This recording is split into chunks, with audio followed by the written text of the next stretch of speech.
কি ব্যাপার বন্ধু, মতিনের জায়গায় বসে রয়েছে, দেখি তো কি হয়েছে। আর কি ব্যাপার বন্ধু, তুমি মন খারাপ করে কিসের জন্য বসে রয়েছে? আর বন্ধু বলিস না, খুব চিন্তাত আছি। কারণ বাংলাদেশে যে ধর্ষণের হার বেড়েছে, তাতে আমাদের ছেলে মেয়ে স্কুল মাদ্রাসায় এই যে পড়তে দিছি, এর সিফটি দিব কিভাবে, সেই জন্যে অনেক চিন্তাত আছি বন্ধু।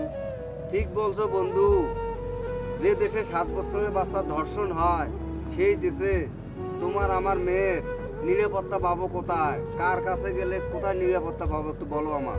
শোনো বন্ধু, তোমাকে আমি বলি, এই দেশে ধর্ষণের রায় যদি ফাঁসি হতো, তাহলে এই দেশে নতুন কোনো প্রজন্মে কোনোদিন আর এরকম ধর্ষণ আর হতো না। আসুন আমরা সবাই ধর্ষণের বিরুদ্ধে রুখে দাঁড়াই। বাংলাদেশ সরকারের কাছে অনুরোধ, ধর্ষণের রায় মৃত্যুদণ্ড দেওয়া হোক।